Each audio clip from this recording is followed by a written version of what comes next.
Good morning, Eagle Nation, and thank you for joining us. Today is Thursday, September 23rd. I'm Cade Richardson. And I'm Parker Reynolds. Several Haitian men who were deported from the United States on Tuesday assaulted the pilots of one of the planes that brought them back to Haiti on Tuesday. The United States had been ramping up its deportations recently after more than 15,000 Haitians overwhelmed the U.S. border by gathering under a bridge in Del Rio, Texas, in just a matter of days. Last week, we talked about the disappearance of 22-year-old New Yorker Gabby Petito. This last Sunday, human remains were located in Teton County, Wyoming, and on Tuesday, the coroner confirmed the remains to be of Petito.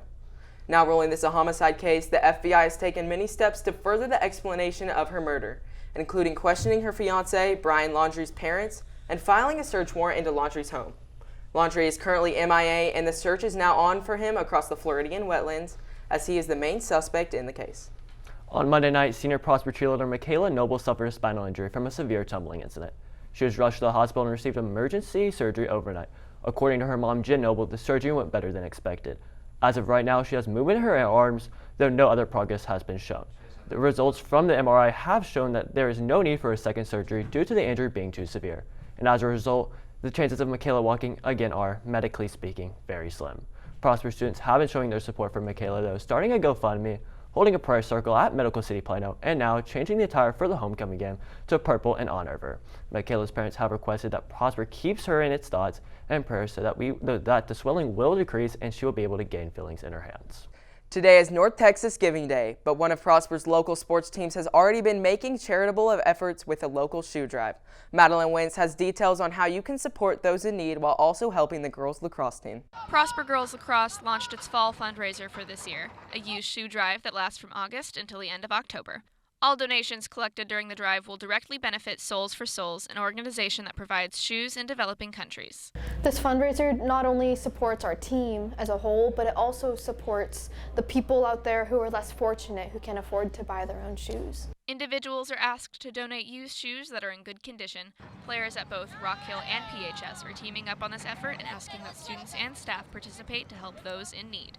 Charity as a whole is really important. It can help the world and make it a better place, and I feel like we need more of that. You can help Prosper Lacrosse reach its goal of 2,500 pairs by dropping them in the boxes at the front office of either PHS or RHHS. The deadline for donations is October 30th. You can support our Prosper Girls Lacrosse team not only by participating in the shoe drive, but also by attending games when their season starts in the spring. I'm Madeline Wentz, reporting for Eagle Nation News. With homecoming week in full swing, Prosper Source is taking wins and rising in ranks. Grace Escobar is in studio with your Game Time Sports Update. Thanks, Cade. Last Friday, football took the W against Arlington Lamar 35-7, setting the Eagles at 3-1 for the season. The Eagles had 365 total yards, including a 68-yard punt return by senior defensive back Caleb Miles. Prosper was ranked 14th by Sports Day Class 6A area rankings and was also named the North Texas Geico Agents Team of the Week by DFW Inside High School Sports. The Eagles defense was ranked first in pass defense, second in total yards, and seventh in total points for the entire DFW area. Tomorrow night, the Eagles hope to secure another victory when they match up against the undefeated Little Elm Lobos at 7 p.m. at Children's Health Stadium for the homecoming game.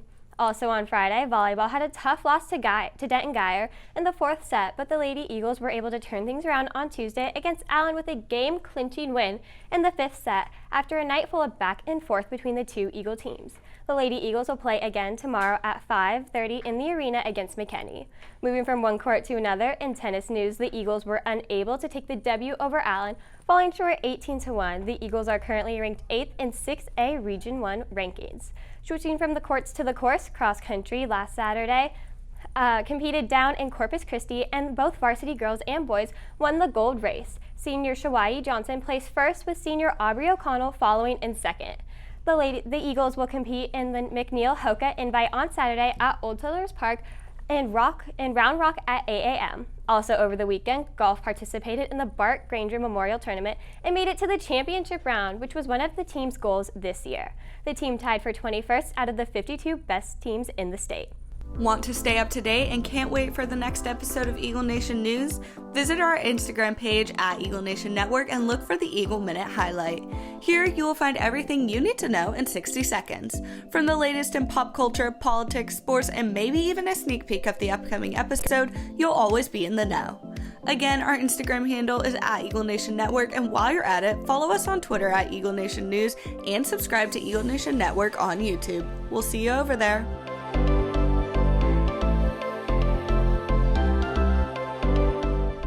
When watching a play, audience members are able to see the effort that goes on into the on-stage action, but what goes on behind the scenes is often overlooked and kept behind the curtain. Allison Wood went backstage to get a closer look at the work of theater's tech crew. With both Kodachrome and The Lion King hitting the stage soon, the Prospero Theater Department is in the midst of rehearsals and preparation to produce the best performances possible for the school. Theater tech students are no exception, operating close with the actors and their involvement with the upcoming productions. With the lack of set, they are able to still give out the same message and give out a good performance with what they have. In theater show Kodachrome, tech is active in assisting actors and the director in telling the show's story through the use of a variety of props. Kodachrome's lack of set makes the other tech elements such as lighting and costuming all the more essential to creating the most suitable atmosphere for the audience. Theater tech is also working diligently on Prospero High School's rendition of The Lion King, specifically the show set, building the main parts of the set from hand. The students' focus is on getting the levels just right to make sure the staging of the actors in rehearsal translates to the stage. We really have to learn the spacing and the blocking of the actors to know what works and what doesn't on stage. And we really have to put into consideration that people are going to be using all the set pieces that we put out there. Actors in Kodachrome will take the stage on October 14th and 15th at 6:30 p.m. and on the 16th at 2 p.m. Lion King shows are on November 4th, 5th, and 6th at 6:30 p.m. and on the 6th at 2 p.m. Make sure you come support your PHS theater department. I'm Allison Wood, reporting for Eagle Nation News. The world of entertainment never slows down. Landry Long is in studio with this week's edition of Talent Talk. Thanks, Parker. Last Sunday marked the 73rd Annual Primetime Emmy Awards. The top winners of the evening were the members of the Netflix original series The Crown, taking home 7 awards, more than any other show or individual. One of those awards being Outstanding Directing for a Drama Series, going to Jessica Hobbs, making her only one of 4 women to win this award in 67 years. Apple TV show Ted Lasso has expected to win multiple comedy awards, but as the night went on, HBO comedy series Hacks ultimately walked away with awards for Best Directing and Writing for a Comedy Show, surprising the public and giving Ted Lasso a run for its money. In other news, this week, Apple released iOS 15, a major update that includes access to medical records such as vaccine status and test results. Additional features were added to FaceTime as a result to the increase of virtual communication throughout the pandemic.